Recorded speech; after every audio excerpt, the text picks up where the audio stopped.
আর বন্ধুরা আমি রাখি আজকে একটু দেশি মুরগি রান্না করব, সেটাই আপনাদের কাছে তুলে ধরছি। আমি মুরগির মাংসটা ভালো করে ধুয়ে নিয়েছি। এবার এর মধ্যে আমি একে একে মশলাগুলো দিয়ে ম্যারিনেট করে রাখবো।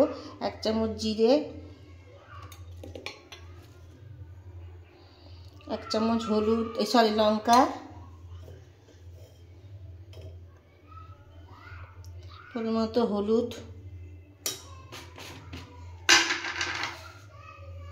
1 চামচ নুন, এখন 1 চামচই দেবো, পরে লাগবে যখন তখন আবার দেবো। আর একটু দই,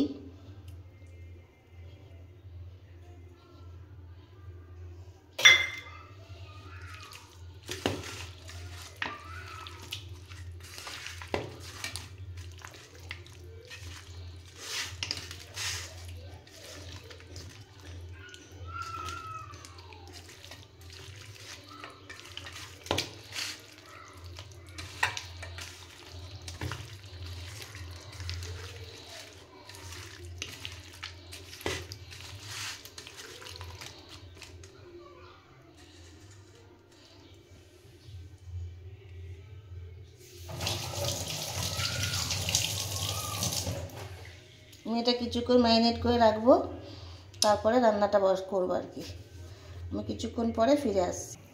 দেখুন বন্ধুরা, আমি কড়া বসিয়ে দিচ্ছি, কড়াতে তেল দিয়ে দিচ্ছি, তেলটা গরমও হয়ে গেছে। আমি এবার মধ্যে মাংসের আলুগুলো ভেজে নেবো।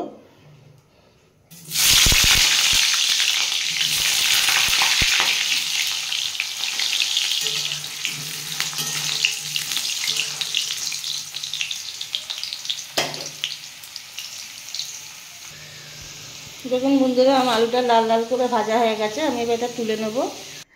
আমি ওই তেলের মধ্যেই এবার একটু শুকনো লঙ্কা আর একটু তেজপাতা ফোড়ন দেবো।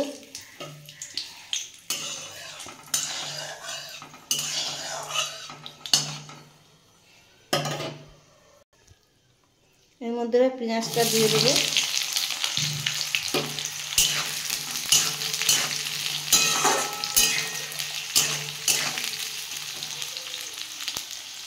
পেঁয়াজটা আমি লাল লাল করে ভেজে নেব। দেখুন বন্ধুরা, আমার পেঁয়াজটা অনেকটাই ভাজা হয়ে গেছে। আমি এর মধ্যে আদা রসুনের পেস্টটা দিয়ে দেবো।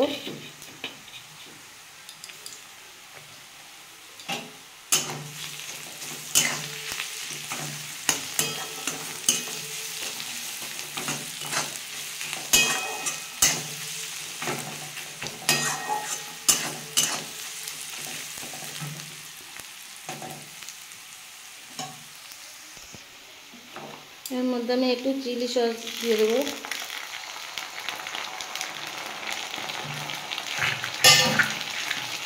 সামান্য একটু টমেটো সসও দিয়ে দেবো।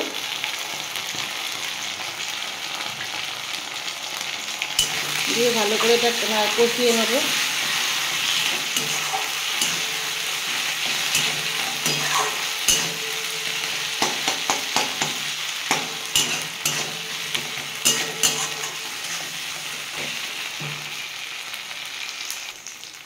বন্ধুরা, আমি এর মধ্যে একটু চিনি দিয়ে দেবো, কারণ দই পড়বে, আবার সস দেওয়া হয়েছে।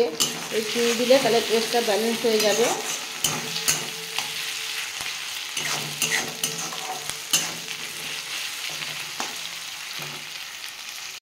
এবার ম্যারিনেট করা মাংসটা আমি দিয়ে দেবো এর মধ্যে, দিয়ে ভালো করে কষবো। দেখুন বন্ধুরা, এই মাংসটা আবার দিয়ে দিয়েছি।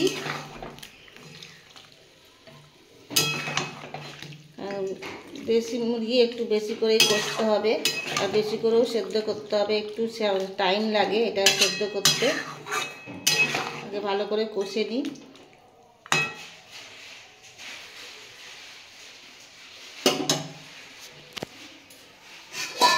আমি খানিকক্ষণ একটা চাপা দিয়ে দেবো, তারপরে ফিরে আসছি।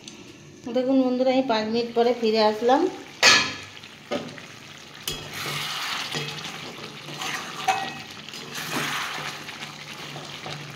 দেশি মাংস তো, দেশি মুরগির মাংস তো একটু সেদ্ধ হতে টাইম লাগে, ওই জন্য আমি একটু চাপা দিয়ে দিয়েছিলাম।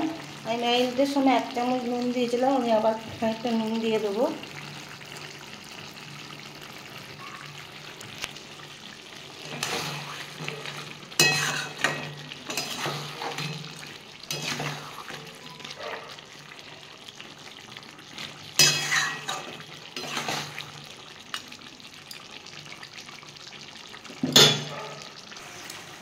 দেখুন বন্ধুরা, আমার মাংসটা কষা হয়ে গেছে। আমি এর মধ্যে এবার আলুগুলো দিয়ে দেবো। আলুগুলো দিয়ে একটু নাড়িয়ে আমি এবার জল দিয়ে দেবো।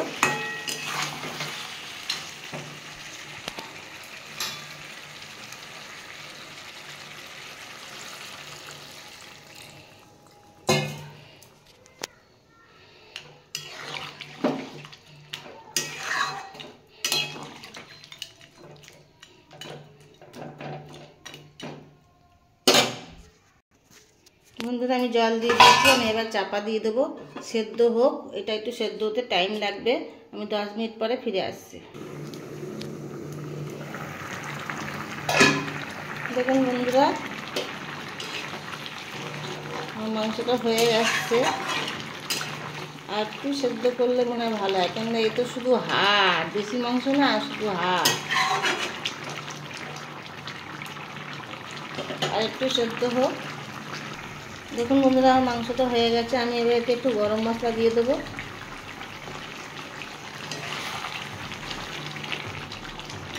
দিয়ে খানিক গ্যাসের ফ্লেমটা অফ করে দিলাম। খানিকক্ষণ চাপা দিয়ে আমি ফিরে আসছি। দেখুন বন্ধুরা, আমার রান্নাটা কমপ্লিট হয়ে গেছে। পুরনো বন্ধুরা যারা আমার ভিডিওটা অনেকক্ষণ ধরে দেখেন, তাদেরকে অনেক অনেক ভালোবাসা। আর নতুন বন্ধু যদি কেউ এসে থাকেন, তাদেরকেও অনেক অনেক ভালোবাসা। আমার চ্যানেলটা সাবস্ক্রাইব করে পাশে থাকবেন। আমি আর কিছু বললাম না, পরে দেখা হবে পরের একটা এপিসোড।